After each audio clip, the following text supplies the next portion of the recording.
Walter, Manuel, eso fue el episodio 110 de Proyecto Chachalaca. ¿Qué les pareció esta experiencia chachalaquera? Primera vez que los tenemos aquí.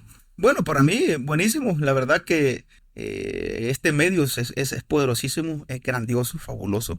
Y el proyecto Chacharaca me parece algo innovador, muy bueno y para mí es un gusto, un honor.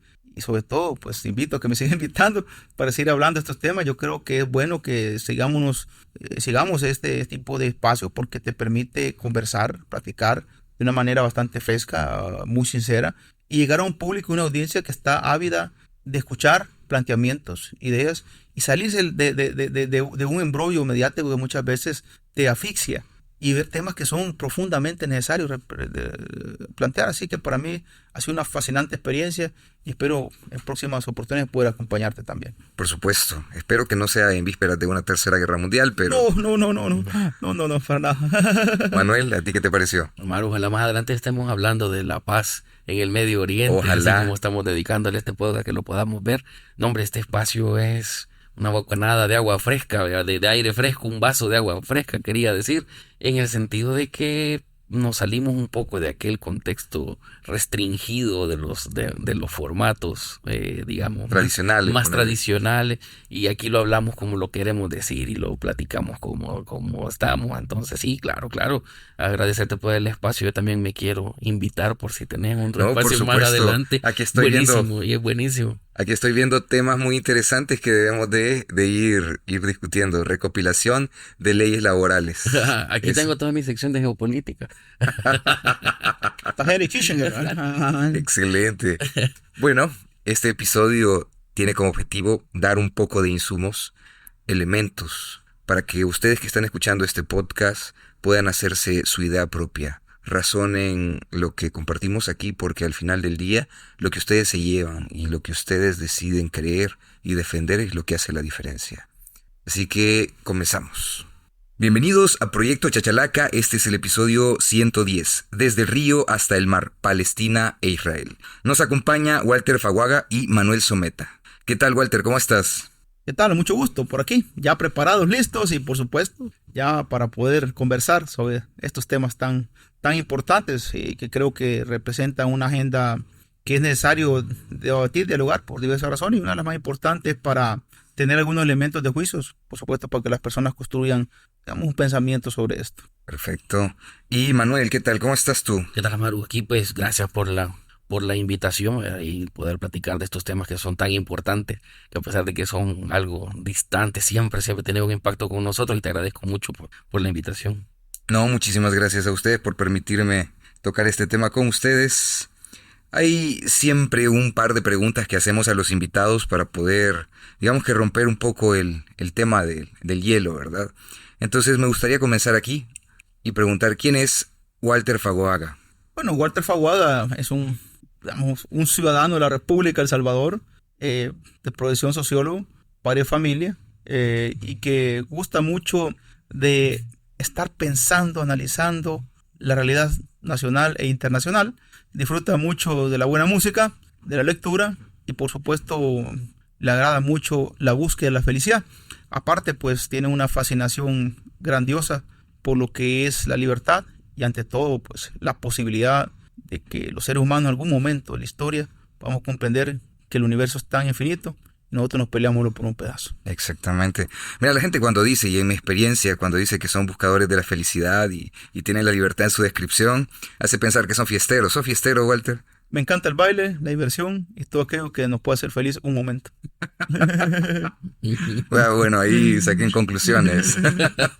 Bueno, y por el otro lado, ¿quién es Manuel Someta? Marufi, ahí sí que la pregunta es bien difícil. Yo pocas veces hablo de mí mismo, pero lo que te podría decir, que Manuel Zambeta, un ser humano en este gran planeta, vea, más académico, yo lo digo, académico no elaborado, ¿verdad? Sino que un tantito a la fuerza, porque yo honestamente no te podría decir que yo amo la lectura, pero soy curioso, entonces esto me ha llevado pues al mundo académico, a ser investigador, soy políglota y nunca he comenzado ni he trabajado con, digamos, aquella gran disciplina con la que obviamente crecen los académicos, sino que sencillamente es la curiosidad, el motor que mueve, y de repente pues terminé acá entre investigación y docencia. Sí, mira, qué interesante que digas que no te gusta la lectura y que estamos con un rimero de libros a la par. Como dice Humberto Eco, es que las librerías no son trofeos de lo que uno lee, sino que el recordatorio constante de la ignorancia.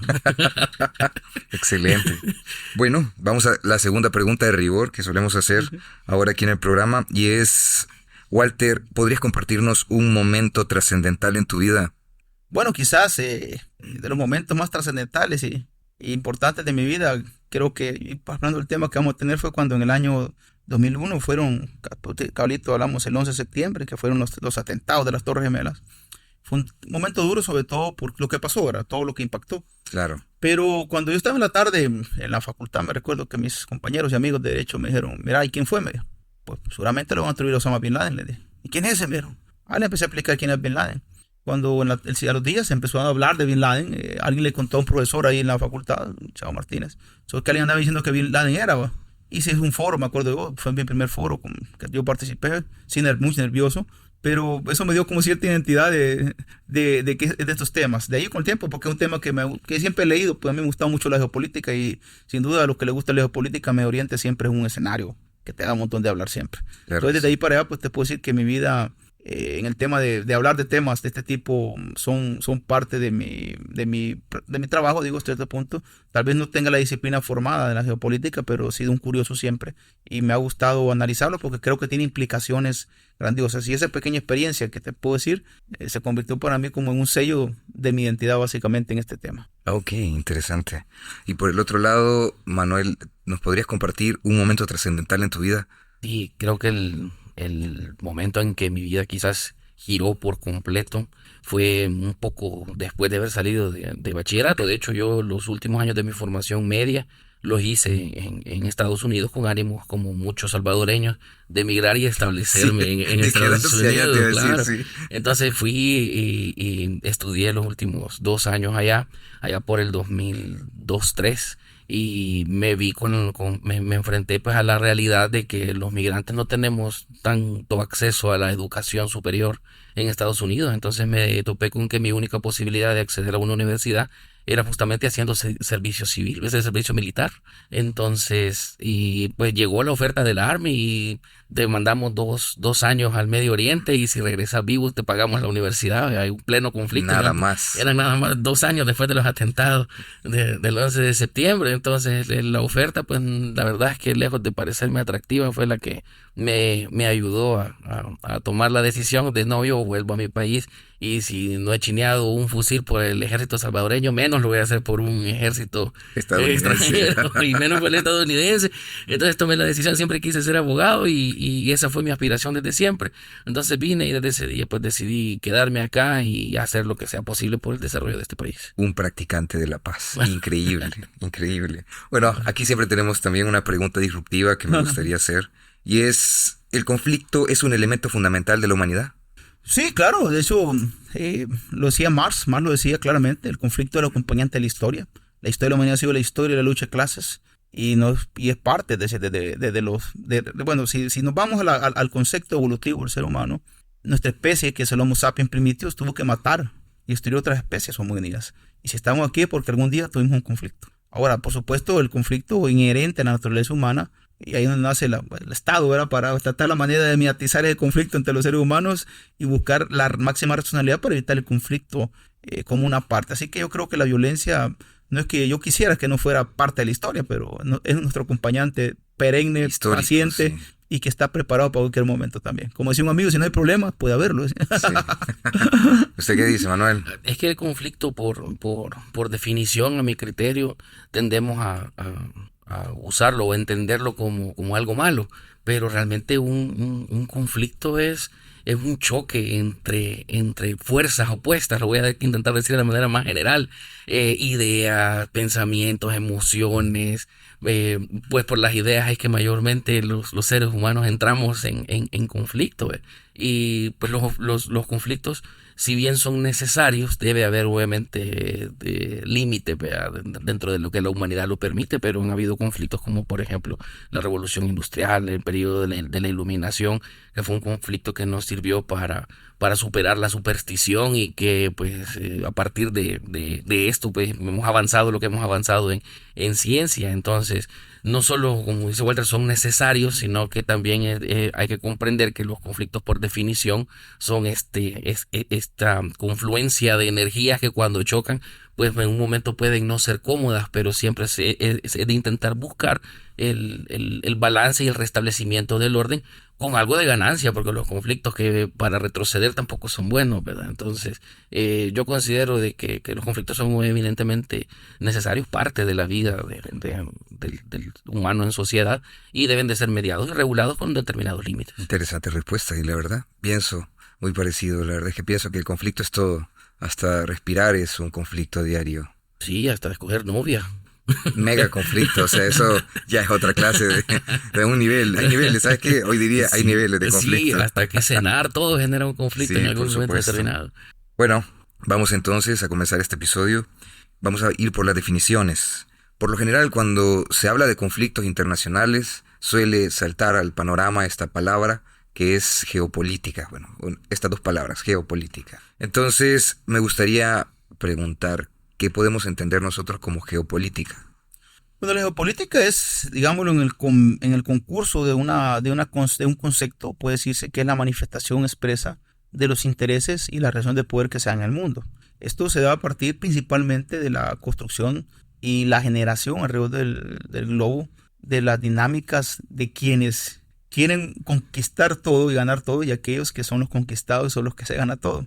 La geopolítica es el espacio de discusión donde se puede albergar y que pertenece principalmente a una de las ciencias sociales que se llama relaciones internacionales. Esta ciencia pues obviamente trata la manera de explicarnos cómo que se comportan estos vínculos entre los países, y la geopolítica es precisamente el conjunto de las acciones en las cuales los países, las regiones, los bloques establecen esta dinámica para poder acercar a lo que son sus intereses particulares. La política ve el tema de las relaciones de poder, ve los conflictos bélicos, ve los tratados internacionales, los medios de pacificación y por supuesto, como en el mundo, el poder es distribuido y articulado de los bloques que a partir de diversas causas pues se van conformando en el mundo.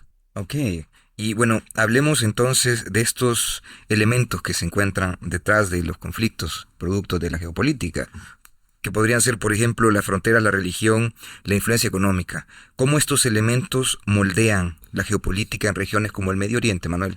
Recordemos que la geopolítica y los conflictos que se derivan de esto surgen del impacto que los seres humanos generamos en el espacio físico en el que convivimos, ¿verdad? que es la Tierra. Entonces, la geopolítica trata siempre, y si los conflictos siempre van a surgir sobre justamente estos temas, los recursos naturales, los temas de fronteras, y luego van un poco más allá del elemento eminentemente físico, sino que ya se pasa también a términos ideológicos, las etnias, la convivencia circunscrita siempre en un determinado territorio, y esto es lo que justamente lleva a este tipo de conflictos armados en la lucha pues por la organización, ¿no? Porque yo no me gusta decir expansión o disminución, porque al final estamos en un mismo plano y es una división administrativa la que lo delimita. Entonces solo nos agrupamos dentro de estos límites administrativos que los mismos seres humanos ponemos. Entonces los conflictos obviamente surgen por esto, por dónde vamos a pasar la línea Divisoria donde van a convivir unos y donde van a convivir otros, y que al otro lado de esa línea se van a tener otro tipo de ideologías, pensamientos, cultura, etcétera, etcétera, y cómo van a convivir esas con la nuestra.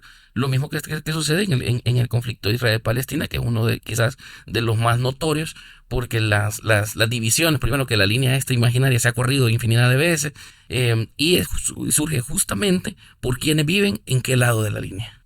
Durísimo. ¿Qué características tiene el Medio Oriente? Entiendo yo que vivir en el Medio Oriente no es así como que muy placentero, las temperaturas, pero una de las cosas que lo vuelve muy, muy complicado es el tema del petróleo. Y eso hace que de pronto te quieran bombardear con libertad y democracia. ¿Qué opinas de eso, Walter? Bueno, de hecho, Galeano decía en un momento, Eduardo Galeano decía que si en Irak cosecharan rabanitos, cebollas, seguramente no hubiera ninguna guerra ahí, ¿verdad? Entonces, sin duda, el tema, yo por eso cuando recomiendo geopolítica, le digo a la gente que el primer libro que hay que leer, antes de leer uno de Kissinger o de otros teóricos de la geopolítica, o el AFI y otros, es necesario leer un libro que publicó una editorial venezolana por año 1968, que se llama La Tierra y sus recursos, porque ahí nos explica todo lo que es la geoeconomía y cómo el mundo está constituido de recursos. Para entender el tema geopolítico hay que saber que el mundo es un mundo donde la batalla son recursos. El día que ya tengamos la tecnología suficiente para ir al espacio, seguramente lo primero que se irá a buscar son recursos. Y eso es precisamente una de las variables importantes en esto. Ahora hay quienes quieren ganar y por supuesto hay quienes van a perder. Y eso es lo que genera los conflictos en este sentido.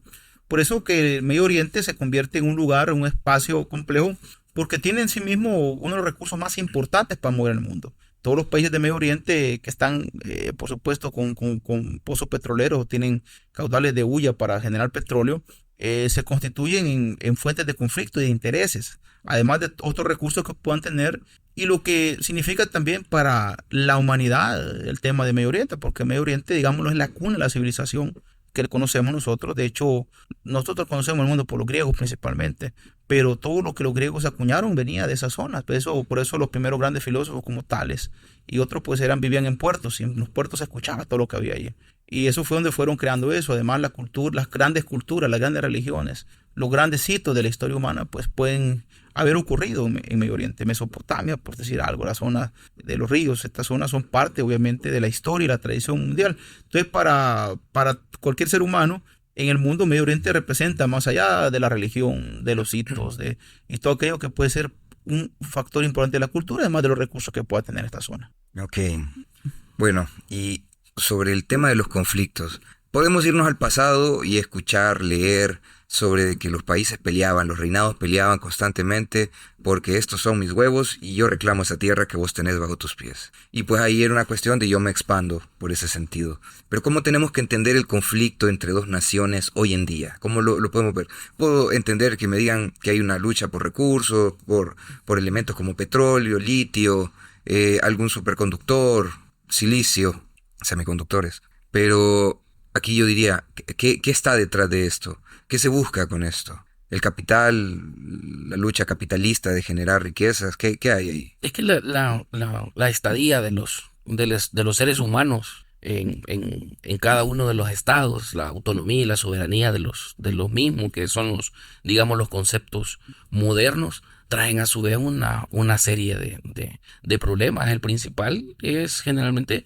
el económico, quién controla y quién distribuye los recursos, porque pues es como lo más fundamental dentro de los estados. Pero esto tiene una serie de matices inmensos. Específicamente el Medio Oriente tiene una serie de tribus, de etnias, de religiones y de dogmas que en un espacio tan pequeño les toca convivir y no convivir tanto y entrar en este tipo de conflictos derivados incluso de su mismo sistema jurídico. Veamos que los sistemas jurídicos mundiales son el canónico, el común y el ius canonicus, ¿verdad? Que es el que más o menos funciona para ellos, que no necesariamente el judeo-cristiano, sino que el islámico y los demás. Entonces, la inclusión de estos dogmas en su sistema jurídico, que al mismo tiempo impregna la estructura de estos estados, provoca una segregación total por medio de etnias. O sea, es una cuestión en la que cada etnia es tan respetuosa de la pureza de su raza que automáticamente segrega a las demás, y teniéndolas ya con los conflictos por territorio, ya con los conflictos por religión, el dogma, la creencia y la cultura que se refuerza a partir de este sistema jurídico basado en la religión, en lo que desemboca es en el odio y en la autodefensa o autoproclamación de encontrarse en la verdad. Entonces, así es como la mayoría de conflictos en el Medio Oriente se han dado, en el que son unos los que consideran que tienen la razón y que su deidad es la predominante, o la versión de su deidad es la predominante y la que les da esta superioridad moral para para mover, arrasar o apropiarse de quienes tendrán, por no tener esa misma creencia religiosa, una inferioridad moral. Entonces, estos matices son un poco más visibles y más drásticos en el Medio Oriente, porque veamos que América Latina y Europa, al menos la Europa occidental, el cristianismo judeocristiano, el catolicismo fue el que invadió, y al menos por esos aspectos no tuvimos mayores problemas. Han sido más problemas raciales, pero en el Medio Oriente, que sí se han conservado las tribus, las creencias, los dogmas y los territorios en los que han estado, estos conflictos son un poco más frecuentes y se encuentran respaldados por este sistema jurídico basado en sus creencias religiosas. ¿Qué es lo que hacen? Los dogmas los trasladan a normas sociales y luego las convierten en leyes. Entonces, y automáticamente el Estado está manejando un sistema de dogmas para controlar la conducta de los sujetos. Y acordémonos que estos dogmas están bien cargados de esta exclusión y esta segregación entre las mismas razas. Ok. Y bueno, vamos a ir avanzando un poco, saliendo un poco del Medio Oriente y hablando de geopolítica en un contexto un poco general. Pero quizás ahí hay un factor importante. Dime. Porque ese conflicto hay que decirlo, es decir, sus raíces también son culturales. Claro. Y esas disputas son importantes porque mucha gente se ve al tema de Medio Oriente solo por el reduccionismo económico. Y hay una amplitud que creo que la vamos a tocar más adelante. Sí, por supuesto. Y ahí es donde me gustaría salir un poco del Medio Oriente y hablar del contexto general. Existen algunos actores que son, por ejemplo, el G7 y el BRICS, que entiendo que son como dos bloques aparte de países que se conforman para poder apoyarse entre ellos y tener una visión en conjunto. Pero, ¿qué me pueden decir de ellos? ¿Qué papel juegan en esto de la geopolítica? Bueno, estos grupos son precisamente las grandes alianzas que se hacen a nivel internacional. Son los grupos, digámoslo, de poder económico que está en el mundo. Por supuesto, cuando se conjuga Naciones Unidas, después de la Segunda Guerra Mundial, se fueron creando otro tipo de alianzas estratégicas para conjuntar ejércitos, recursos y bloques. En este caso, uno de los bloques más importantes, por ejemplo, la OTAN, la Organización del Tratado del Atlántico Norte, que es un bloque que comienza con un par de países, después se tiene tantos países, y el principal, pues, digámoslo así, bloque que contraviene ahorita y está manejando un conflicto entre Rusia y Ucrania, que es incidente, básicamente, claro. Como alguien decía, la pandilla de la OTAN, ¿verdad?, se ha metido a través de Ucrania a querer atacar a Rusia. Es decir, una cuestión también de geopolítica. Ahora, también de ahí se han ido generando los últimos, después de la caída del muro de Berlín, se empieza a generar también este grupo, el G7, que son los países más industrializados que ya venía trabajando y crean un bloque con el fin de tener en cuenta la distribución del mundo, por hay que decirlo. Es decir, ellos no se reúnen a hablar solo de paz, se reúnen a conspirar contra la clase trabajadora, ¿sí? Y en esa conspiración contra la clase trabajadora, pues que arma un bloque de países industrializados, obviamente para repartirse el mundo y crear, pues obviamente, algún tipo de escenario mundial. Ahora, el BRICS, que es un grupo de países más emergentes, países que con el tiempo han logrado crear economías sólidas. Por ejemplo, Brasil, estamos hablando de Brasil, estamos hablando de Rusia, estamos hablando de la India, estamos hablando de estos países que se van integrando a la construcción de el caso de la India. Por decir algo, la India es un país que tiene actualmente, según la demografía actual, a la par de China, uno de los países que tienen más gente. Solo entre China y la India construyen casi el 30% de la población mundial. Nada más. Además de ambos países han crecido económicamente en PBI, crecen anualmente entre el 7, 8, hasta el 11%. Simanda Bubi, el presidente de la India, me cuesta el nombre, es decir, es un líder mundial, de clase mundial, que también tiene una gran incidencia en el mundo. Ahora, China, no digamos, Jinping, la China que se transformó de ser un país comunista con una población de 1.000 millones de habitantes aproximadamente y una masa de pobres de cerca de 900 millones, o es un país que tiene 30 millones de millonarios y tiene una población que redujo la pobreza en gran medida y es la maquila del mundo. Sí, su crecimiento anda, en términos de PBI, según algunos, a punto de alcanzar a Estados Unidos.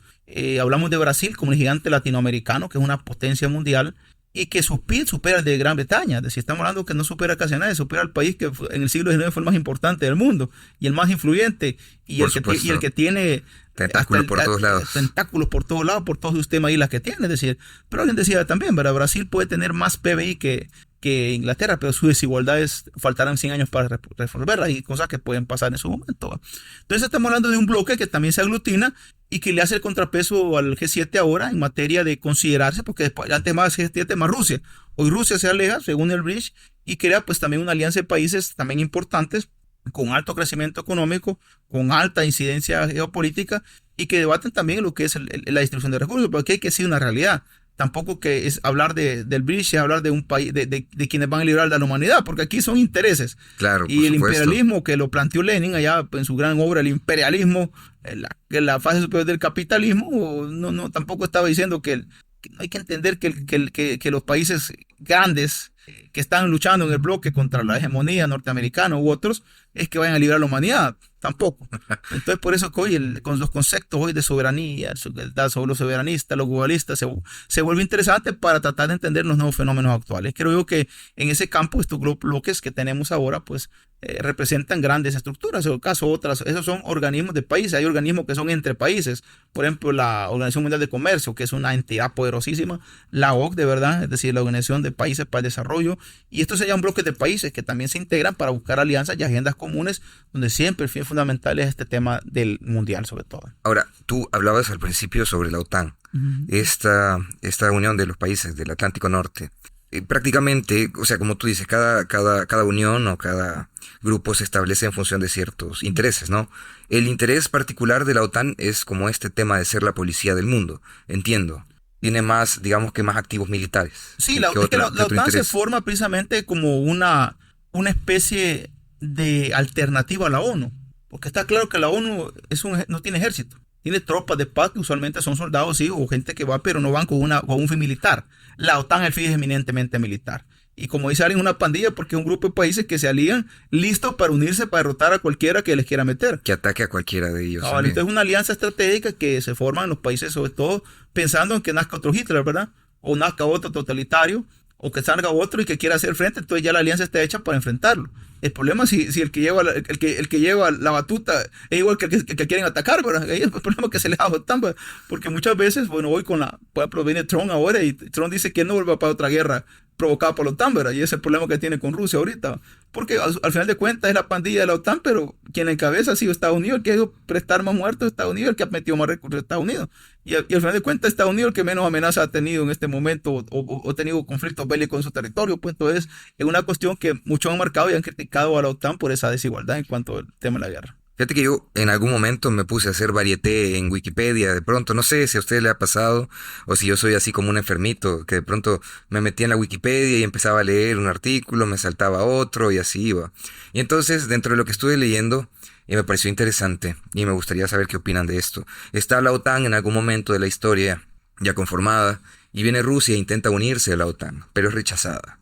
A mi forma de ver, o sea, la OTAN si quiere plantearse como quería plantearse como un elemento que trataba de salvaguardar la paz, pero empieza a rechazar países tan grandes como Rusia. ¿Qué puede haber detrás de eso? ¿Es un nosotros contra ustedes? ¿Qué opinan ahí? Recuerda, Maru, que para validar el discurso con el que nació la OTAN tiene que haber un enemigo a vencer. La OTAN no funcionaría si todos los países estuvieran formando parte de ella. ¿Y con quién van a pelear? No pueden pelear con alguien fuera de esta tierra, ¿verdad? Entonces... espérate, ¿quién dice? Hasta ahorita no ha aparecido nadie, ¿verdad? Y seguramente la OTAN se apropiaría de esa misión si eso pasara. Al fin algo que hacer, entonces, algo que hacer y la ONU. En este momento, dice. Entonces, para validar ese discurso con el que nació la OTAN, tiene que haber algún enemigo, y no puede ser un enemigo pírreo. No van a decir a El Salvador no lo queremos en la OTAN, porque nosotros no representamos una amenaza mundial, ¿verdad? Yo creo que ni regional. Entonces la OTAN así como una pandilla de chicos malos que dicen, hey, unámonos y a ver qué sea contra nosotros. Vamos a hacerle bully a aquellos, pero si al que le quieren hacer bully se une, se pierde la intención del bullying. Así que chiste, ¿vais? Entonces, hay que, en buen salvadoreño hay que buscar con quién pelear. Entonces, cuando Rusia intenta unirse con el gran potencial militar que tiene y los recursos que maneja, entonces se pierde el enemigo. Entonces, ideológicamente, recordemos que Estados Unidos ha creado esta idea de nuestros enemigos al otro lado del mundo, pero que por este lado son nuestros vecinos, ¿ve? Entonces, los tenemos aquí pegados, pero miren para allá, ¿ve? Denle la vuelta al globo y son los de allá, ¿ve? Los del otro globo, a pesar que los tengo aquí pegaditos. Entonces, este discurso que ha creado Estados Unidos, que nació desde el comunismo y el capitalismo. Sí, las políticas anticomunistas de los años 50. Correcto, nosotros los buenos y ellos los malos, ¿verdad? Sí. Y las miles de razones que vemos en Hollywood de por qué el capitalismo es mejor y por qué los rusos son malos. Por eso siempre los rusos en las películas de Hollywood son pandilleros, son mafiosos, siempre va o son boxeadores que se chotean con todo. Con todo, y que son los que violan la ley y que siempre son los malos. Hay una entrevista que a mí me agrada mucho de un periodista que no lo recuerdo el nombre ahorita, que se dio la tarea de ir a Estados Unidos a preguntar qué pensaban de Rusia y los rusos. Y esto que acabamos de platicar fue justamente la respuesta de la mayoría de estadounidenses. Y cuando fue a Rusia a preguntarle qué pensaba sobre los americanos, no, son buenas personas, consumen de esto, tienen lo otro. Y los rusos irónicamente comenzaron no a alabar, pero a hacer una comparación de ellos tienen esto y aunque a nosotros nos gusta esto. No, a lo que voy es que el discurso de la población rusa, porque no estamos hablando de los políticos, de la población rusa no era la de acusar o la de minimizar, ni mucho menos los americanos nuestros enemigos, ¿verdad? Sino fue una cuestión de sí, ellos tienen sus diferencias, nosotros las nuestras, y todo chivo, todo estamos bien. Entonces, esta misma idea traída pues ya al contexto internacional es justo lo que da pie a que se mantenga viva la intención del BRICS, ¿vea? Que siempre exista una amenaza mundial, de la OTAN, que siempre exista una amenaza mundial a la que vamos contra la que vamos a pelear, porque para salvar a la humanidad hay que salvarla de alguien, de algún enemigo, y si ese enemigo forma parte de mi fila, ya no tiene finalidad, ya no tiene... Precisamente. Bueno, ahora vamos con una organización que para muchos es un pisapapeles, para otros es un elemento de paz, pero la ONU fue creada para mantener la paz y la seguridad internacional. ¿Pero qué limitaciones enfrenta con respecto a la resolución de conflictos modernos? ¿Qué papel juega en la decisión y los vetos de estos miembros del Comité de Seguridad Permanente? ¿Qué me pueden decir de la ONU? Bueno, la ONU es un organismo que se crea con el fin máximo de buscar la paz entre los países y mediar los conflictos. Realmente las Naciones Unidas tienen un rol importante en el desarrollo de los países. Sin embargo, se ha cuestionado en los últimos años su eficacia para resolver los conflictos. Porque al final de cuentas la ONU es una visión más deontológica de un deber ser que una exigencia real. La ONU pues no tiene un brazo militar, como decimos, tiene fuerzas de paz. Y al no tener un brazo militar, sus intervenciones quedan básicamente puestas a convertirse básicamente en recomendaciones. Ahora, cuando usted le da una recomendación, puede hacer dos cosas. O la cumplís o no la cumplís. Nadie te va a obligar. Y hasta el día de ahora la ONU no puede obligar a nadie a decir, mire, no haga esto, haga esto. No lo ha demostrado con las resoluciones que vemos todos los años de todo. Por ejemplo, el caso hoy tenemos el tema del conflicto Palestina-Israel, Israel-Palestina. Las resoluciones pues no se acatan. Cuando de hecho la frontera que dejó plantear las Naciones Unidas en materia de Estado judío y el futuro Estado palestino no se han cumplido. Entonces muchos critican el papel de la ONU porque realmente no tiene una fuerza capaz de mover y no que también sea necesario ser un ejército mundial, sino vamos a empezar a pensar en tipo el anticristo, que puede convertirse en el anticristo del ejército mundial, o un super ejército también, porque se contravienen, creo que hay no puede más con tratados internacionales y sobre todo los tratados locales de los países. Ahora, de Naciones Unidas podemos rescatar, sí, tiene cuerpos importantes, por ejemplo, la FAO tiene cuerpos como la UNESCO, tiene cuerpos como la UNICEF, ACNUR, es decir, tiene cuerpos importantes que hay que decirlo. Hay que pensar para aquellos que dicen que hay que estudiar las Naciones Unidas, ¿qué pasaría si no hubiera Naciones Unidas? Correcto. Sí, yo le veo al otro lado las cosas, es decir, ahora, ¿qué hay que hacer? Sí, hay que mejorar mucho la diplomacia, porque una de las críticas grandes que se hace es que se gastan un montón de recursos en lobbies y no se hacen realmente en lo que a la gente le corresponde. Pero hay muchos países que mejor prefieren ayudar de manera directa y ya no multilateralmente. Pero los debates son parte de los gobiernos. Además, Naciones Unidas se compone de políticos, es el problema más grande que tiene. Definitivamente. Sí, porque van ahí los políticos. Yo creería que debería componerse de sociedad civil.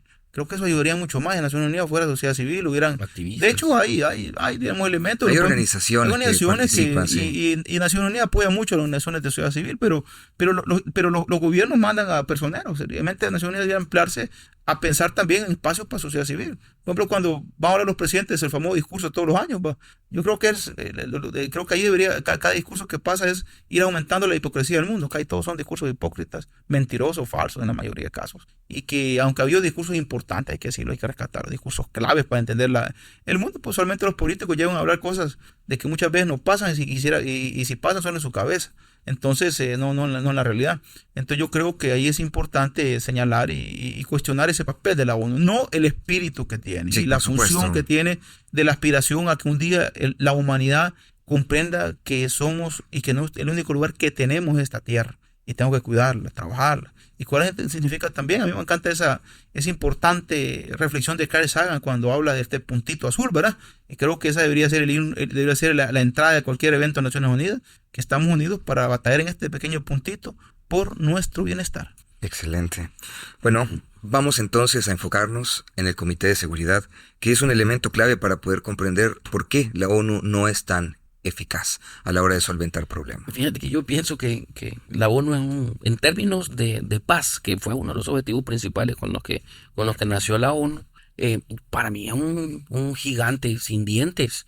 El problema es que las resoluciones no son vinculantes, no existe una estructura verdaderamente coercitiva, porque obviamente el derecho internacional respeta la soberanía de los estados y que no puede haber ningún organismo ni ninguna entidad por encima de los mismos estados, y eso lo vuelve que no sea coercitivo, entonces la convierte en un gigante sin dientes. Pero lo último que se hizo y el motivo por el que nació es para no tener que volver a pasar por situaciones como los juicios de Nuremberg, que la característica y la importancia esencial que tuvieron los juicios fue que se sancionaron delitos que en su momento fueron legales.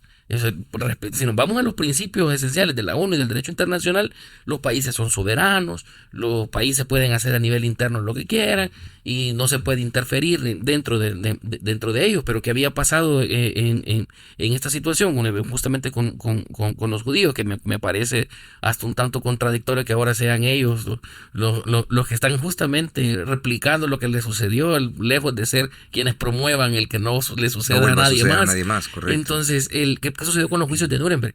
En el momento, la legislación que estaba vigente en Alemania y en buena parte de Europa Occidental autorizaba a los estados a segregar, a perseguir y a matar a los judíos. Entonces, esto en términos de abogados podemos decir que sucedió en un contexto de legalidad. Entonces, a la hora de hacer la defensa en los juicios en los juicios de Nuremberg, la mayoría decía, no, es que yo seguí las órdenes, yo seguí la ley. Entonces, ¿cómo se sanciona una acción que ha sido validada por la ley? Que ha sido generada en el contexto de la soberanía de un Estado. Sí. Entonces, de ahí surge la idea. No, entonces vamos, para que esto no vuelva a suceder, porque los juicios de Nuremberg revirtieron esta idea de la legalidad porque se sancionaron cosas. Hay un principio, el de taxatividad y el de irretroactividad, ¿verdad? Después se calificó el delito como tal y se les aplicó a gente que había cometido estas acciones antes de que fueran delitos, claro, sí. Antes de que fueran delitos. Entonces, para que no volvieran a suceder este tipo de cosas, surge la idea de crear la Organización de las Naciones Unidas y su Consejo de Seguridad, justamente para prever este tipo de casos y advertir e intervenir en las relaciones entre los estados para evitar que este tipo de cosas vuelvan a suceder, porque los juicios no para no volver a pasar por los juicios de Nuremberg, sino que no vuelva a suceder lo que dio pie a los juicios de Nuremberg, que disfrazado de legalidad y de soberanía y de este tipo de cuestiones que justamente las alega Israel. De hecho ha alegado que no va a cumplir las resoluciones de la ONU porque son soberanos, pero que no basados en esta idea se vuelvan a cometer las atrocidades que se cometieron en la Segunda Guerra Mundial.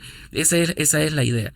El problema ahora es que no tienen un mecanismo coercitivo para hacer que los estados lo hagan. Sencillamente es mero lobby, mera presión política, y que en público, bueno, y que ahora la ONU se ha convertido más en un desfile de artistas, ¿verdad? Todo el mundo llega a tomarse fotos y a dar estos mega discursos, y al final les aplaudimos y no está pasando nada de lo que realmente se dice ahí, ¿verdad? No hay ninguna diferencia con estos shows artísticos donde se entregan trofeos y llega cada uno a decir lo que le ocurre, ¿verdad? Y a divertir a la gente. Ya están cayendo casi en eso mismo, justamente porque carecen de coercitividad.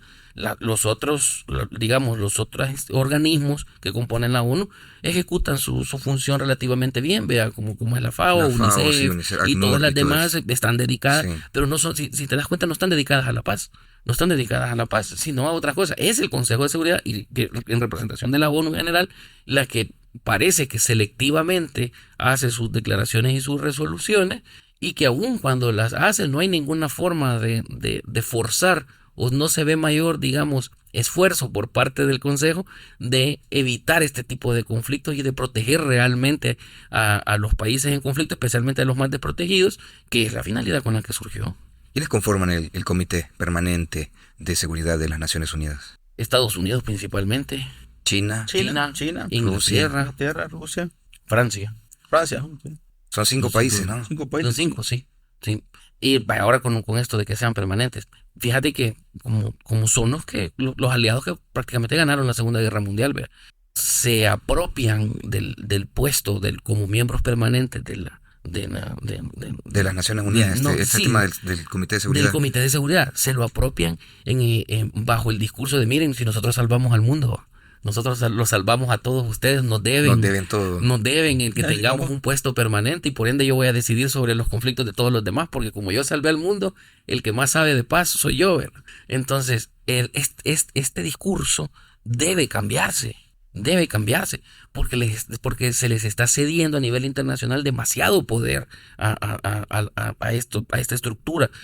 Llegan y Estados Unidos de repente veta un par de decisiones, y eso hay que decirlo, tienen entonces posibilidad de veto. Claro. Y el veto es, o sea, todos pueden estar de acuerdo con una cosa menos uno. Y si uno dice no.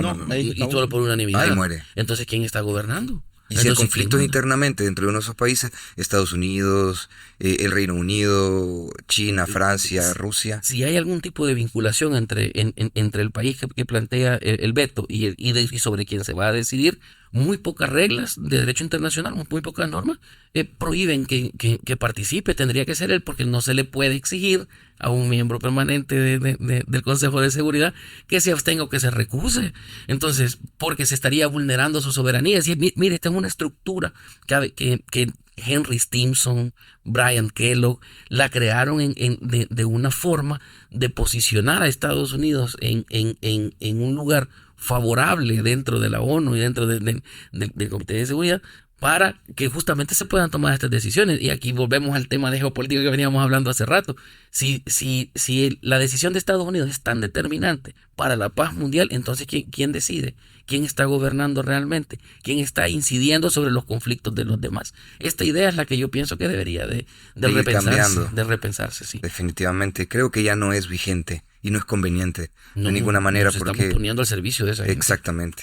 Bueno, vamos a poner un pie en el tema del conflicto directamente sobre algunos conceptos fundamentales y hechos históricos. Vamos a ver, ¿qué es el sionismo, Walter? Bueno, el sionismo es una doctrina, digamos, de corte nacionalista, ¿verdad? Sí, nacionalista, impulsada por teología por del siglo XIX, ¿verdad? Pero trata de acuñar la idea de que Israel, el pueblo judío, pues tenía que regresar a su tierra natal, ¿verdad? A su tierra que le había sido dado, a su herencia. Recordemos que esto se basa en la tradición histórica de la visión, digamos, del judaísmo, que se encuentra en la Biblia, cuando vino el Eterno Jehová y le dio una misión al padre Abraham, ¿verdad? Que iba a ser el padre de naciones, le dio.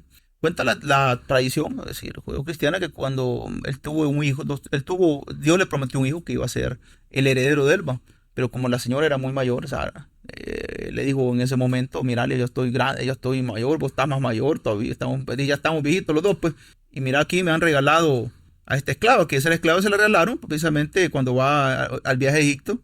Y en ese viaje, pues el rey quería estar con la esposa de él, con Sara, y Y cuando dio cuenta que era mujer de él, pues porque le dijo que era hermano, pues, le dio un regalo y el regalo era la esclava. Y la esclava era precisamente, según una tradición del Talmud, no era cualquier esclava, era la hija del faraón. Imagínense hasta dónde llega eso. Entonces esta mujer que se queda pues después viviendo en las tiendas de este patriarca, estoy hablando de tradición, cuando digamos que sea cierto, sea como es la tradición, ¿verdad? Claro. Entonces esta Agar, se llamaba Agar, por cierto, Agar. Ella viene pues y le dice, Sara, mira, ahí está Agar y yo veo que te ve con ojos simpáticos a vos, ¿va? Y vos la ves ahí ojos simpáticos, ahí está, ahora quédate a dormir con ella en la noche. Y mira qué pasa. Y mira qué pasa, pues seguramente no lo fue una noche, pero lo importante fue que ¿Qué pasó? pasó lo que tenía que pasar, pues sale embarazada y tienen a un hijo que se llama Ismael. Este hijo Ismael era el mayor, supuestamente, de Abraham en ese momento. Y después, pues, por cosas de la vida, nace Isaac, que era el hijo que iba a tener con Sara. ¿Cómo? ¿Otro hijo? Sí, Increíble. Isaac era el hijo que iba a tener con Sara, el que Dios le había mandado. Y por Isaac significa risas, porque cuando le dijeron que iba a quedar embarazada y puede reír, entonces se llama Isaac, risas. Ahora, el conflicto se genera porque... Espérate, estás diciendo que Isaac, todos los Isaac que conozco, el risas. Sí, el risa, acabó el risa. El risa, acaba el risa, tipo Joker, va el risa, en España.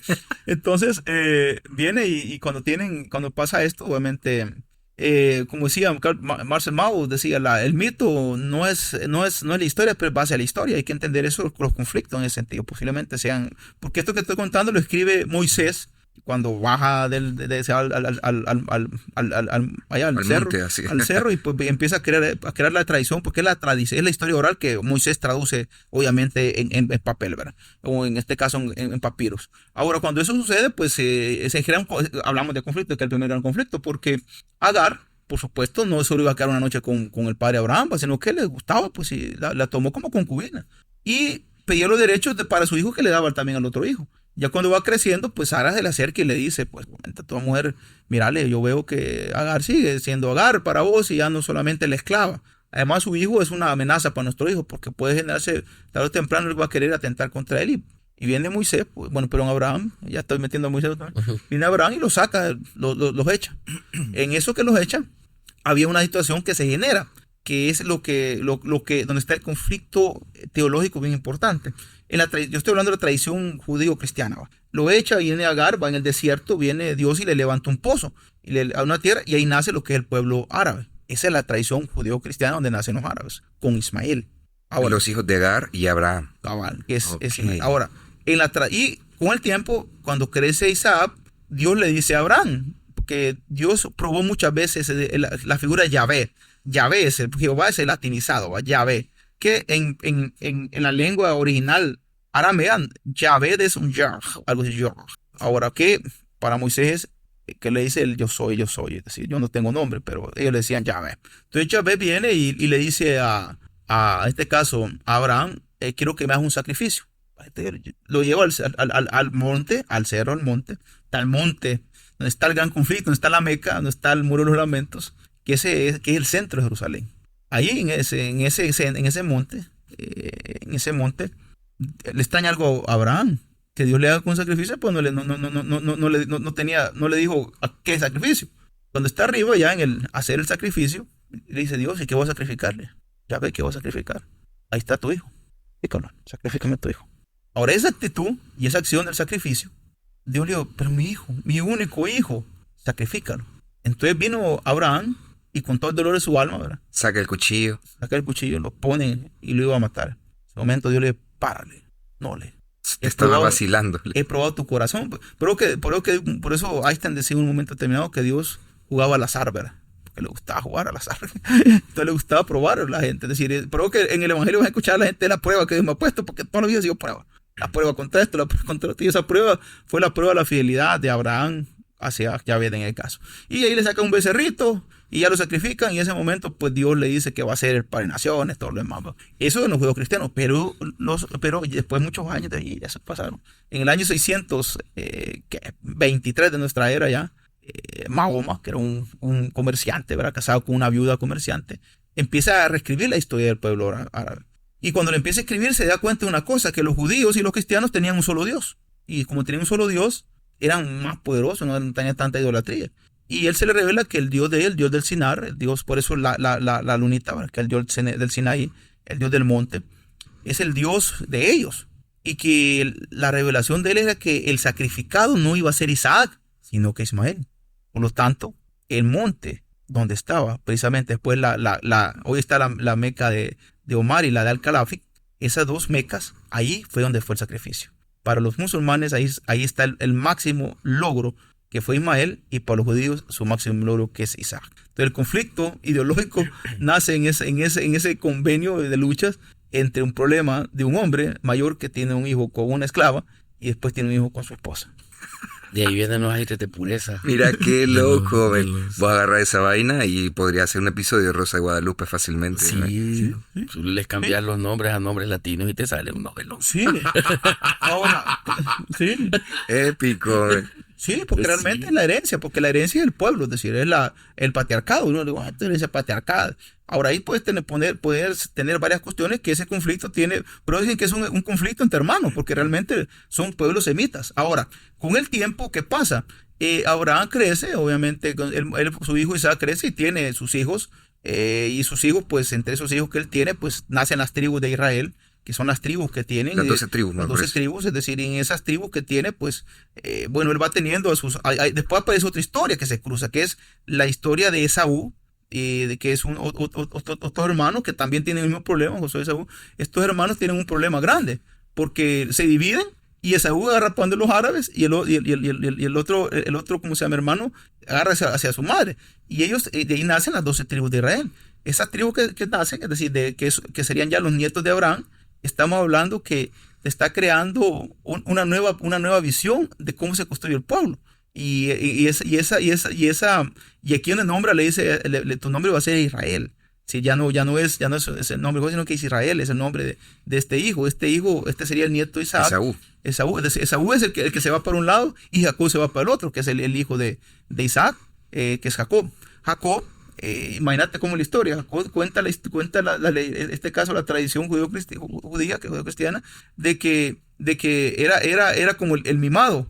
Esaú era el mayor, pero le vende la comida por la famosa lentejuela y lo engaña al papá de que le da la bendición al hijo. Entonces donde Jacob, que sería el padre del pueblo judío, y Esaú se va en conflicto a unir con los árabes, porque ahí parecen los árabes, y cuando lo encuentra otra vez viene con los árabes. Entonces ahí hay un pleito entre ellos, y le perdona la vida y se abrazan y se quieren nuevamente. De ahí aparecen las 12 tribus, y en las 12 tribus aparecen aquel que van a perder, a José, que lo van a perder y lo van a tirar. Lo van a vender a Egipto. Y nace el último que era Benjamín, por él en el Benjamín, el último hijo de Jacob. Ahora, cuando se van los judíos, en este caso los hijos de Jacob se van a Egipto, después que los jala José a todos y van a vivir a Egipto, pues están ahí 400 años. Ya en 400 años se hacen grandes, fuertes, pero tienen que regresar a su tierra prometida. Y es donde aparece pues el tema de Moisés. Ya Moisés viene, los libera del yugo y regresan a la tierra prometida. Ya después Josué, que los lidera, cuando llegan a la tierra prometida se llama Canaán, que es todo el sector que estamos hablando. Y es más grande todavía. Entonces en ese Canaán, cuando llegan, estaban los famosos pueblos filisteos. Estaban los eteos, los huevulos, y todos eran filisteos, que eran los pueblos nómadas que estaban viviendo ahí. Para conquistar el territorio, en este tiempo, el pueblo israelita ya se pelea y los mata, masacres. Dios ahí lo puede ver en los libros que están ahí en esa parte, donde los jueces, sobre todo los jueces, ahí eran masacres, porque la ley era matarlos a todos, mataban a todos, y no queda ni uno vivo. Al final conquistan el territorio y nace lo que es ahí, lo que se puede llamar en ese momento la tierra de los israelitas, dice las 12 tribus, las naciones y un montón de cosas. Al final de cuentas terminan hablando judíos porque la tribu sobreviviente que es Judá, que la tribu de Judá es la que se dueña de ese lugar. Y después más adelante, en el tiempo de los romanos, se le llamaba Judea, porque es la tierra de los judíos. Ya cuando nace Jesús, pues todo el tiempo estaba llamado Judea. En el año 70, cuando Tito invade, casi los matan a todos. Y es en el año 132 que llega Adriano, el emperador, y nombra el lugar a Aelia Capitolia, a partir de una rebelión que hizo un judío que se llamaba Al-Krovach, en ese año más o menos. De ahí para allá el territorio pues siguió siendo como sea, y se le llamó Filistea, porque le puso Filistea en nombre de Aelia Capitolia. Y con el lenguaje Filistea se llamó con el tiempo Palestina, que era la tierra de Palestina ya en dominios otomanos. Ahora, ya, nace el 47 y ponemos por ahí, está el gran pleito por ahí. Por ahí. Quiero negarle a Walter solo una breve reseña. Fíjate que de este pleito que surgió en contra del pueblo de Israel versus los otros pueblos derivados de cada uno descendientes de sus hermanos, Actualmente todavía lo podemos ver. Israel sigue considerando a todos sus vecinos sus enemigos. De ahí que el conflicto se extiende a Yemen, a Irán, a Irak, Arabia, por esta misma Egipto, creencia de sí. que son ellos los que están en el error y que son ellos los que engañaron, ¿verdad? Desde antes para quedarse con esta bendición, ha seguido persistiendo porque cada uno de estos pueblos se identifica con su herencia, como ya lo acaba de explicar Walter, de sus ascendientes y cómo y derivan en los israelitas, y en este caso en los judíos, porque lo vamos a decir por etnia mejor, derivan en los judíos este mismo conflicto. Por eso es que ellos sí son solidarios y sí se unen frente a lo que Israel está haciendo. Caso contrario, Israel los considera a todos ellos sus enemigos, porque Dios no solo les prometió la tierra, sino que posteriormente les prometió que el resto de la población iban a ser sus esclavos, porque esta es una creencia fija del sionismo. No solo es la tierra prometida, sino que todos los habitantes de su alrededor se van a convertir en sus esclavos, y ahí ya hasta números tienen algunos, 25,000, 2,000, y ellos mismos, los judíos un poco más ortodoxos, hasta cuentas llevan de cuántos esclavos van a tener el día que esto termine. Qué loco. Sí. Ahora, el nacionalismo, el sionismo como nacionalismo nace precisamente de eso, pero acordemos que sionismo viene de la palabra Sion. Acordemos que Sion es el reino y la capital del reino de David. La máxima, digámoslo, fuerza que tuvieron los judíos, los israelitas, fue el reino de David, que fue para el año 1200 antes de Cristo como la gran fuerza. Entonces, el sionismo es rescatar precisamente el reino de David, así puede ser de esta palabra, con una visión nacionalista de reconstruir la patria de David y nuevamente volverse la potencia del mundo, porque el rey David se consideró que fue esencialmente en la época y la rey Salomón las etapas más florecientes de lo que es el judaísmo. Entonces, por eso el sionismo nace queriendo revivir nuevamente la idea de una patria judía y con mirada a ser una patria extremadamente grande. Y fíjate que ya por 1932 Palestina era de esa creencia, aunque no compartieran la religión, era de la creencia que era justo que Israel tuviera un territorio espacio, donde un territorio. vivir. Ajá. Y dentro de estas negociaciones con Inglaterra y para establecerlo, Palestina respetando la creencia de Israel y respetando el dogma que Dios les había preparado un lugar, fue que se dieron la parte donde comenzaron, porque si pues, describimos más o menos el mapa, comenzaron más al norte, y a partir de ahí es que Israel comenzó a invadir Sí, el territorio palestino. Pero no olvidemos el acto de buena fe, porque esto poco se escribe y poco se dice, ¿verdad? Que Palestina, sin compartir la religión, creía que era importante que los israelitas tuvieran un que el país. pueblo de Judá tuviera el territorio que Dios les prometió para rescatar justamente la tierra de David. Ok. Bueno, hablemos de algunos puntos de quiebre en esto. Ya tú decías 1947 con la Declaración de las Naciones Unidas. Pero antes hay dos puntos importantes. La Declaración de Balfour en 1917, donde el Reino Unido declara el apoyo para la creación de este hogar-nación del pueblo judío en Palestina, y el Acuerdo de 1916 de Sykes-Picot, un acuerdo entre Francia y Gran Bretaña que dividió el Medio Oriente en esferas de influencia después de la Primera Guerra Mundial. Este acuerdo afectó Palestina y otras regiones bajo el control otomano, cuando cayó el Imperio Otomano en esta época. Y pues el plan de partición de las Naciones Unidas en 1947. Tras la Segunda Guerra Mundial y el Holocausto, las tensiones entre judíos y árabes en Palestina aumentaron. La ONU propuso dividir Palestina en dos estados, uno árabe y otro judío, con Jerusalén bajo una administración internacional. Y entonces, hoy que ya conocemos qué es el sionismo y cuáles son como los objetivos que está persiguiendo, ¿cuál consideran que ha sido el impacto que tuvo la ONU en esta situación? Bueno, realmente la ONU, como vimos, lo que busca es mediatizar un conflicto. Estos acuerdos que se hacen, recordemos que se hacen son precisamente para eso. Hay que recordar algo que es bien importante. Básicamente, los judíos cuando salen de este territorio ya por 132 después de Cristo, fue un pueblo que tuvo, es decir, se fue a insertar a otros pueblos y mantuvo una identidad, por así decirlo. Hay otros pueblos que han desaparecido, pero los judíos mantuvieron una identidad cultural tal vez no en la pureza de cómo salieron, pero fueron a parar a Europa en buena parte, otros y así por todo el mundo. Pero se concentraban especialmente en Europa, y los lugares de mayor concentración de los judíos eran la parte de Austria, Polonia, digamos Francia, había mucho judaísmo. Y ya para el siglo XVIII y XIX el antisemitismo, que recordemos que el antisemitismo es algo que es inherente y ha sido parte de la historia también. En buena parte, en el catolicismo romano se les acusó de haber matado a Jesús, y eso generó también ciertos odios durante el tiempo hacia los judíos. En la peste bubónica se les acusaba de ser los creadores de la peste bubónica porque en sus casas la tasa de infección de los judíos era más baja, pero porque sus normas sanitarias, que eran de tipo religiosa, no les permitían estar sucios. Y el vector de la peste bubónica era la polio que andaba la rata. Y entonces donde hay menos ciudad, menos rata, donde hay menos ciudad, menos rata. Entonces, esta cuestión llevaron a que los judíos fueran creando una identidad que la mantuvieron. Ahora, en el extremo del nacionalismo, en este caso del sionismo, llegó la idea se acompañó de las ideas antisemitas. De hecho, Milo Durkheim, gran sociólogo, escribe sobre lo que fue un juicio a un judío donde es acusado y llevado pues, a un juicio que se convirtió en un juicio público porque el elemento era antisemita. Y entonces Europa, de finales del siglo XIX, una Europa donde el antisemitismo estaba creciendo grandemente. Y ya para la Segunda Guerra Mundial este antisemitismo se hizo más grande. Y no digamos la década del 20 con Hitler y su libro Mein Kampf, donde decía realmente a partir de aquel mito del protocolo de los sabios de Sion, que hay que hablarlo también, que está metido ahí, que era conquistar el mundo, ¿verdad? Aparece aquel desde la Revolución Francesa salen influyendo, aparece aquel famoso dicho de Hitler que decía en Mein Kampf, al final de cuentas me he enterado de una cosa, que los judíos y los comunistas son novios, por lo tanto hay que exterminarlos los dos. Entonces eso se creó en una parte fuerte, y por supuesto algunos países empiezan a buscar, miren, hay una solución a esto. Démosle la nuca. Démosle una solución y busquemos un espacio para esto. Pero ese espacio nunca llegó. De hecho, muchos judíos huyen cuando Hitler toma el poder, empieza a hacer la noche de los cristales, para que empiecen a quebrar todos los vitrales de los negocios judíos.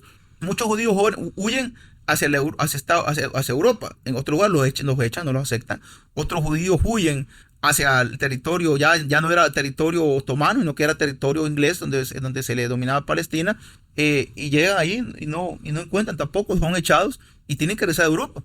Ya en Europa Hitler, ya todo instalado, pues viene y comienza el aniquilamiento y lo que va a hacer lo que se le llama el holocausto nazi, que hay el general de las tropas norteamericanas, MacArthur, cuando llega a estos campos de concentración, y se tomen todas las fotos posibles, porque más de alguno le puede ocurrir decir que esto nunca pasó. Y cosas que pasó, pues fue uno de los... Ahora, mucho, por ejemplo, el presidente de Irán en un momento, Al-Abad o Al-Hab, el gran líder islámico, dijo de que el holocausto había sido una mentira.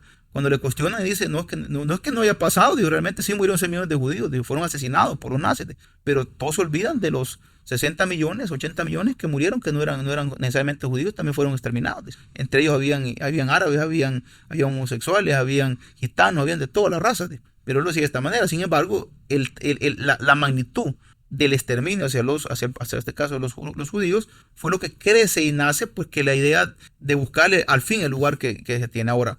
Se manejó inclusive en un momento que fuera Argentina. Creo que se manejó ya por finales del siglo XIX. También se fortaleció la idea porque fueron países que recibieron muchos judíos.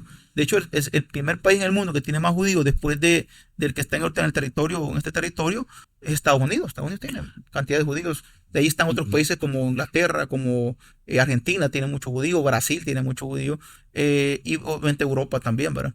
Entonces, esto fue generando el problema. Ahora, ¿cuál es el problema? Que cuando se instala la visión de un Estado judío en el territorio de Palestina, también había gente, había personas allá.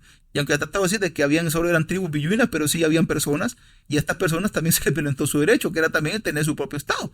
Y ahí es donde está el gran conflicto, porque se instalaron los dos Estados, pero nunca se hizo el Estado palestino. Si realmente nunca había un Estado palestino, y no es porque no haya habido gente que se entera, sino que simple y sencillamente se tiene ahora la influencia de esto es grande para nosotros. Recordemos que en esos años las migraciones que vinieron al país a inicios del siglo XX, en buena parte de este siglo fueron migraciones de esa zona. Aquí están los famosos turcos, les decían, y no es que fueran turcos, sino que realmente venían con pasaporte otomano y por eso eran turcos. Es una historia también importante para nuestro país, la influencia que ha tenido estos pueblos en nosotros. Correcto. Bueno, de hecho la intención principal de Arthur Balfour, creo que se pronuncia, o Balfour. Balfour. Balfour, ajá, la intención primera era justamente la de apoyar estas aspiraciones sionistas, de que Israel tuviera su propio territorio, un lugar donde habitar. Pues él desde su posición como primer ministro en esta época ya veía estas intenciones, o ya tenía estas intenciones, pero las primeras eran las de buscar dónde vivir en Estados Unidos. Sí. Después fue que se fue pensando y de ahí que ya vemos que en el área de Nueva York, Nueva Jersey, esta zona, viven un montón de judíos, porque solo sonó que por ahí se les iba a dar el territorio y migró un Y se montón fue de un gente montón de para gente allá. para allá. Lo mismo para Argentina y así por todas las partes del mundo. Ahora, no fue porque son dos momentos. Hasta aquí estamos por ahí, por 1914, al 16, 18.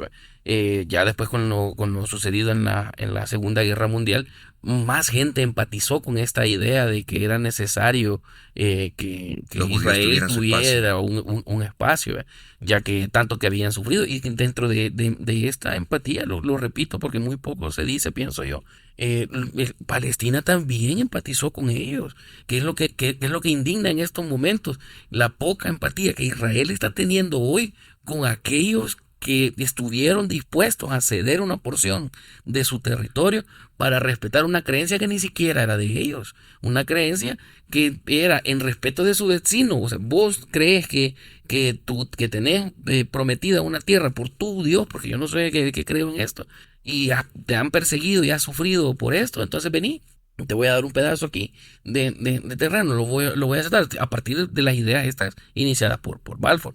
Entonces, viene, se lo respeta, y ahora lo que indigna un poco es que Indigna un poco. un poco sería un poco peyorativo decirlo, pero indigna el hecho de que Palestina tuvo esta empatía y como te lo repito, lo que muy poco siento yo que se establece el punto en que Palestina accedió en dejar este territorio, empatizando con la situación que habían vivido los judíos a raíz de la Segunda Guerra Mundial, y ahora vienen y replican maneras similares, pero un poco más institucionalizadas, porque ahí la ONU ya no tiene que ver. Vea, nace la ONU por una situación similar, pero ahora que es Israel, entonces que la víctima se está convirtiendo En el agresor. en el agresor, entonces ahora ya, ¿y qué hacemos, verdad? Ya es una cuestión un tanto contradictoria. Ahora, hablemos sobre 1947. Para los israelitas es el momento de la independencia Ujú. y para los palestinos es el Nakba, la gran catástrofe. Ahí comienzan dos historias, dos discursos del mismo suceso.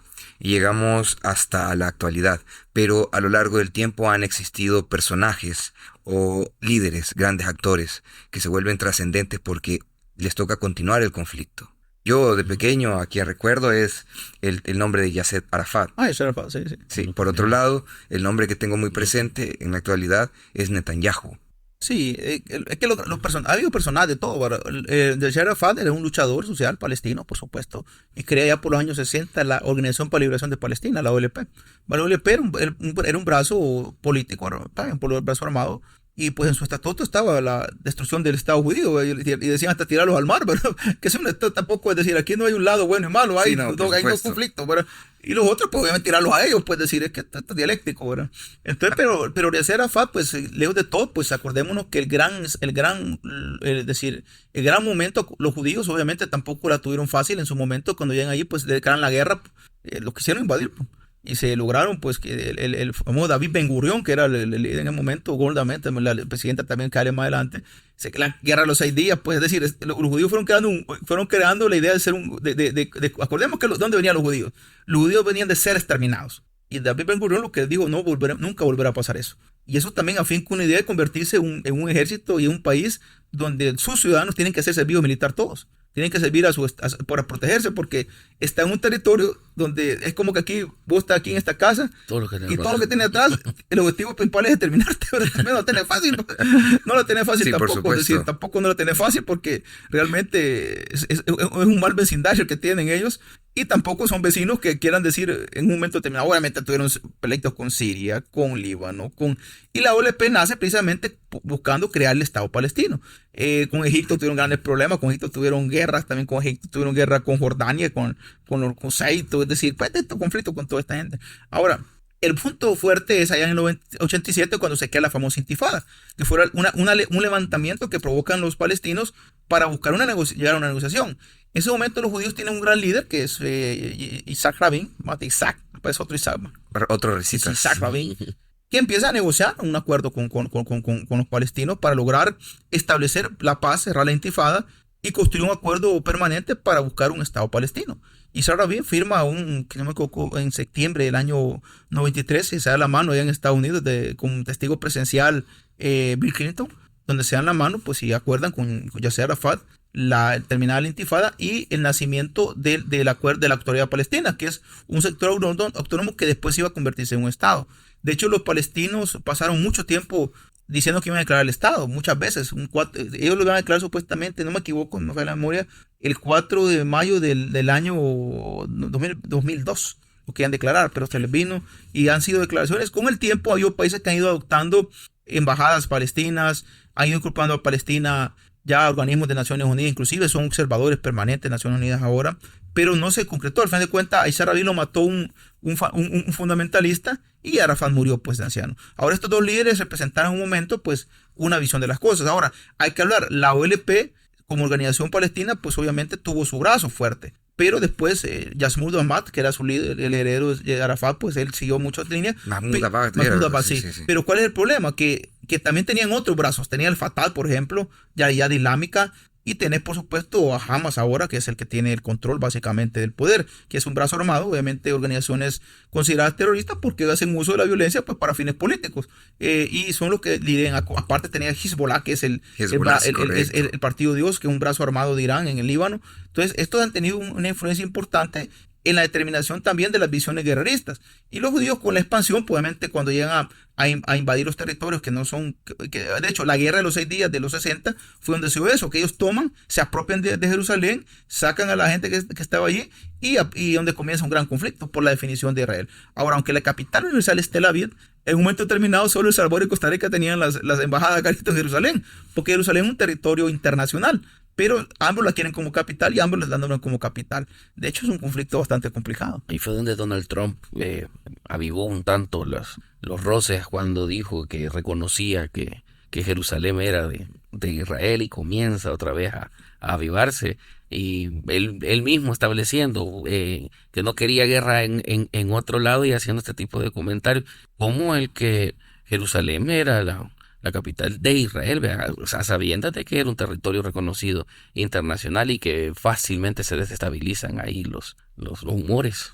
Bueno, definitivamente es un tema complejo y nosotros aquí en El Salvador hay ciertas dudas. La verdad es que hay muchos elementos que no terminamos de comprender, precisamente no estamos ni cerca del tema cultural, no lo comprendemos y lo que recibimos es a través de los medios. Pero aquí tengo una línea, digamos que cronológica de lo que ha sucedido, por lo menos desde el 2023 para acá, que es cuando comienza, digamos que una escalada de violencia en la que nos encontramos en la actualidad.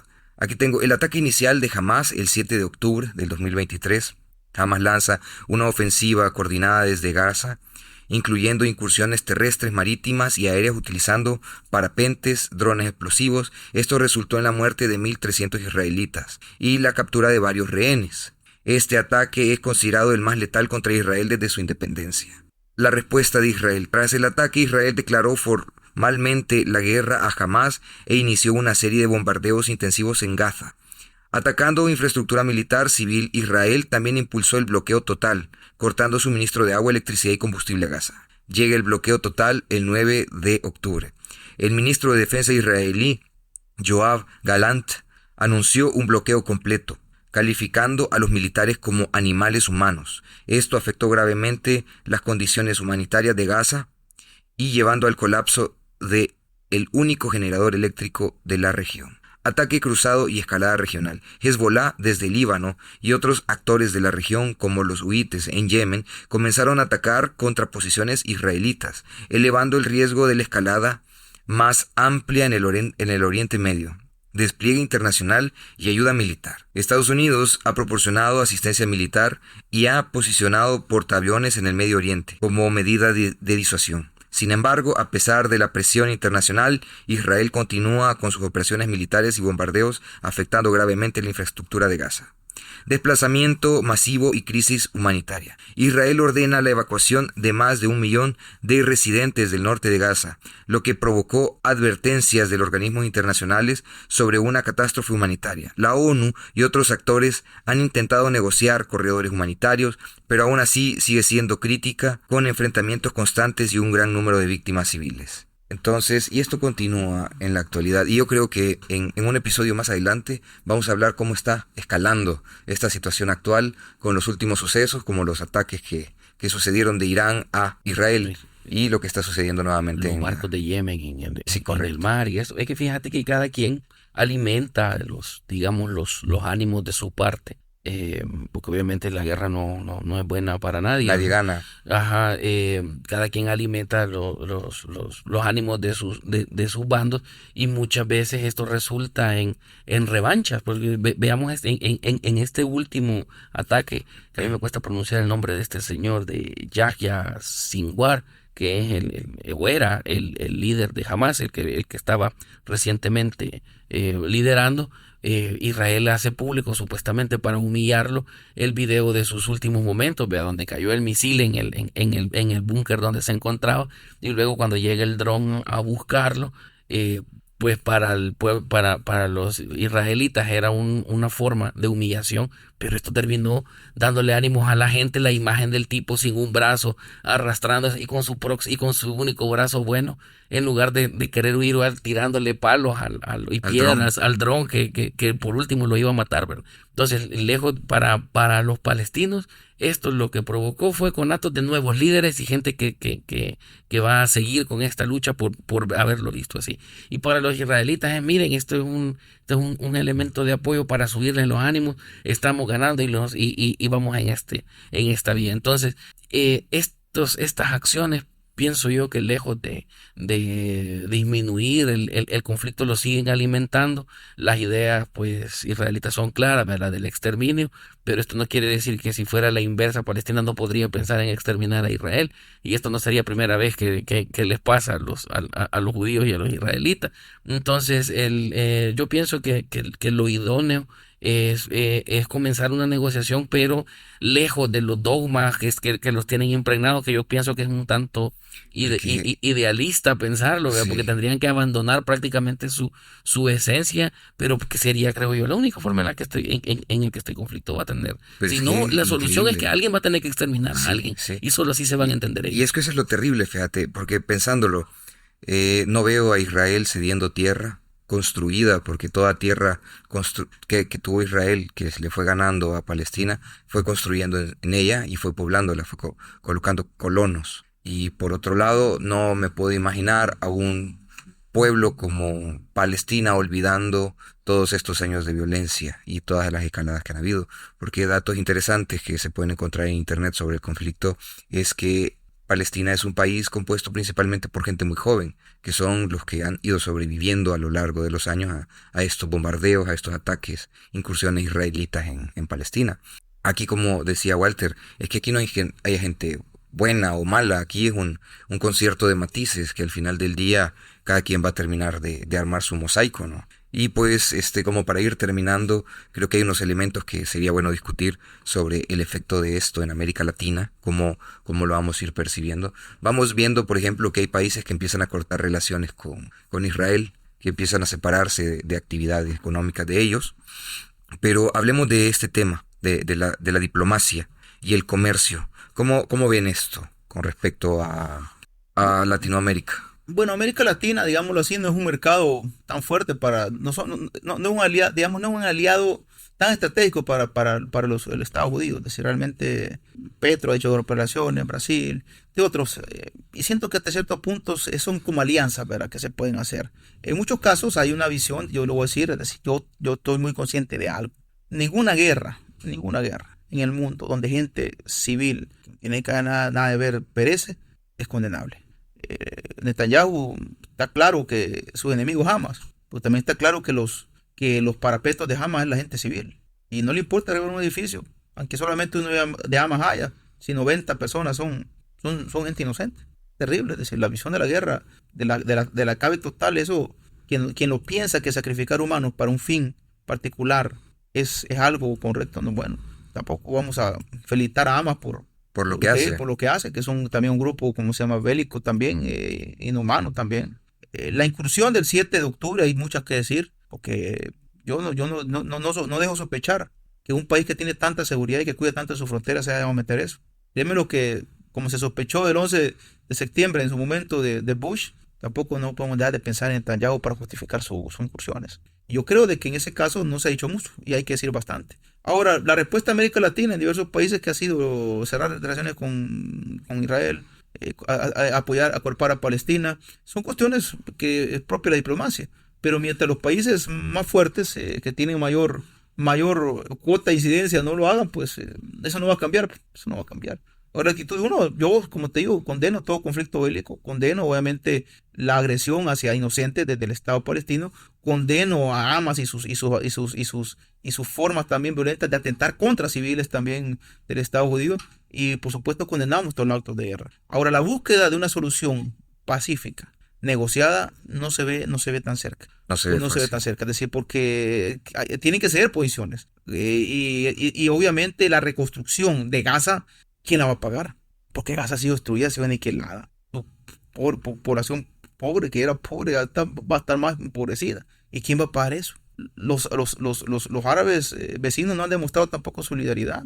Si ni Egipto quiere ceder tierras para que vayan ahí, ni Siria, ni Jordania, porque es un problema. El derecho que le asiste a la población palestina es tener su Estado, tener sus recursos, tener sus condiciones de vida. Y obviamente buscar la paz entre estos dos pueblos, quizás en el sueño más grande de la humanidad, creo que sería de los anhelos más grandes, porque es el polvorín más grande del mundo y puede, como decía alguien, la madre de todas las guerras. La verdad Ok. es que de ambos lados todos buscan empatía y desde todos los sentidos. Fíjate que en diciembre pasado, por ejemplo, Sudáfrica, que Hizo interpuso una demanda histórica. ajá, en la Corte Internacional de Justicia, ¿verdad? Ayer, por, sí. por genocidio, que es la única acción, digamos, que ha tomado un tercero. Pero vamos en otros países y quiero hacer una alusión así bien rápida a Latinoamérica, ¿verdad? Los cristianos evangélicos que ocupan los símbolos judíos y que sí, que ellos también se consideran parte del pueblo de Israel, aunque los israelitas y los judíos de verdad dicen que no son parte del pueblo, sino que ellos son los que van a ser sus esclavos.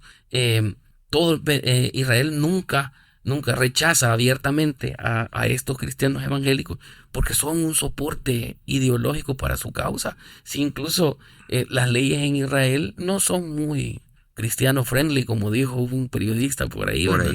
ahí. Y habría que analizar Ujú. esas organizaciones que suelen llamarse, Amigos de Israel. ajá, Entonces, al menos ellos están siendo sinceros, no se sienten israelitas, sino se sienten amigos De hecho, Israel es un estado laico, es decir, con una mayoría de población atea en buena parte. Claro, tienen Sí, una son legislación ateos. en pro de la comunidad Sí. LGTBI, hay matrimonios igualitarios, el aborto es legal, que no son unas leyes que digamos muy Es decir, favorables para los cristianos. como dice alguien, el estado judío es como ir a Nueva York, es decir, es un lugar laico. Elecciones democráticas hasta cierto punto, ¿verdad? Si realmente es un país que en materia de desarrollo, que se lo ponemos desde la democracia liberal, es una democracia liberal plena.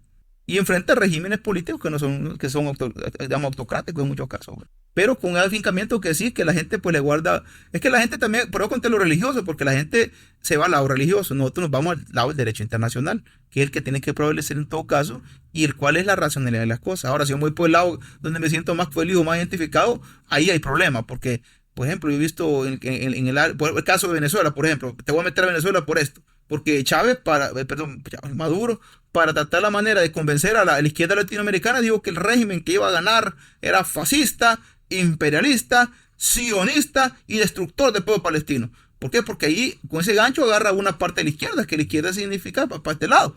Pero como le dijo alguien, disculpámele, el pleito de Palestina no lo va a justificar para poner tu atentado hacia las instituciones que están en tu país. Entonces, ese es un ejemplo de cómo se puede malinterpretar. Ahora, por otro lado están quienes, por el otro lado dicen que es el pueblo escogido, el pueblo de Dios, y tratan de justificar por ser el pueblo escogido, tienen derecho a matar a quien sea por tal de tener un fin. También, eso también no es así, pues. Eso es como que yo justifique que a un ser humano lo pueden agarrar porque quieren, lo vayan a encerrar en una cárcel inhumana, con tratos inhumanos, y salga muerto en un ataúd, lo saquen y lo entierren, y yo diga, bueno, de todas maneras, al final de cuentas era delincuente. Eso tampoco lo mata, fuera o no fuera. Es claro, no, nadie puede ser tratado cruelmente, hombre, nadie. Y el Estado es la máxima expresión de la razón para evitar lo que es el abuso. Y es donde el derecho internacional tiene que prevalecer y buscarse el acercamiento al derecho internacional, que es el medio que hay que resolver el problema. Ahora, falta voluntades porque hay intereses muy contrapuestos, por supuesto. Interesante realmente. Este tema es complejo, largo, extenso, y creo que lo vamos a tener que abordar más adelante nuevamente, porque esto nuevamente está escalando a otros países de la región y esto también puede desencadenar lo que consideraríamos como la Tercera Guerra Mundial. Así que, bueno, ha sido un gusto poder desarrollar este episodio con ustedes. Esto queda para una segunda vez. Antes de terminar, me gustaría pedirle a usted, Manuel, si nos comparte tal vez una idea o un pensamiento que le gustaría dar a nuestros escuchas. Sí, claro. Pues, bueno, primero agradecerte pues, por la invitación. Todos espacios realmente son necesarios, no solo en términos de expresión, sino de poder compartir, ¿vea? Ideas libremente, ¿vea? Y que coincidamos con quien coincidimos y que confrontemos con quien no, pero vamos a estar de acuerdo en que no estar de acuerdo es un punto de acuerdo. Entonces, pues para tu radio escucha es importante informarse, ¿vea? No hay que nada más quedarse con una versión de los hechos. Es siempre bien importante saber y conocer. No necesariamente me tiene que gustar lo que conozco y aprendo, pero es una manera también de ampliar el conocimiento sobre la realidad que tenemos. Entonces, no es bueno nunca quedarse solo con las ideas que a mí me gustan y defender solo las que yo quiero, sino que siempre es importante escuchar otras opiniones, otros puntos de vista, otros enfoques, porque eso también es el principio para comenzar a vivir en paz. Perfecto. Walter, ¿algo que te gustaría agregar para cerrar? Bueno, a mí quizás un llamado a que sean solidarios con las causas de la gente pobre, la gente sufrida de este mundo. En este momento el pueblo palestino lo está pasando muy mal, demasiado mal. Obviamente alguien me dice, pero también los rehenes que tienen Hamas están pasándola muy mal. Y por eso que hay que condenar siempre el sufrimiento humano. Y quienes lo cometen y quienes lo hacen, pues tienen que pagar en su momento. Tienen que llevar a la instancia correspondiente. Porque nadie en este mundo debe justificar de ninguna manera el uso de la violencia, de la tortura, de la barbarie, el asesinato, en pro de objetivos que sean eminentemente particulares y privativos. La sociedad debe construirse desde el respeto mutuo, identificar las fronteras de las cosas y buscar los acuerdos, llegando a las racionalidades. Si yo me baso en la percepción de lo que yo creo que son las cosas y le pongo más elementos fundamentalistas, voy a terminar matándome otra vez. Este mundo se puede avisionar una tercera guerra mundial si quienes en su cabeza tienen las decisiones y los poderes no logran entender que una tercera guerra mundial pasaría como dijo Albert Einstein. No les podría hablar de la tercera, pues si le diré que la cuarta va a ser con palos y piedras otra vez. Exactamente. Bueno, y había un tema muy interesante en el arte de la guerra, y es que decía Sun Tzu que al final cuando uno comprende las razones del enemigo, las razones por las que está peleando, uno se da cuenta que no es muy distinto a uno mismo. Sí. Entonces, precisamente se trata de eso, darnos cuenta que al otro lado del conflicto son personas como nosotros. Hablan otro idioma, tienen otra religión, pero al final del día son igual que nosotros. Sí, ahí pasó eso. Yo quiero agregarte que en la guerra de Irak, un soldado lo que venía en la guerra. Y en una conferencia una vez digo eso. Cuando nos vimos a dar cuenta, estaban matando seres humanos como nosotros, pobres como nosotros, con debilidades como nosotros, en nombre de tipos que ni siquiera un día nos estrecharían la mano. Y eso vamos a hacer la guerra, matar a pobres como nosotros para que los ricos y poderosos disfruten lo que siempre van a disfrutar. Mandar a unos pobres a matar a otros pobres en nombre de los ricos que no conocen. Así es. Terrible el grupo de personas que no gobiernan. Y con eso terminamos el episodio 110 de Proyecto Chachalaca. Nos escuchamos pronto.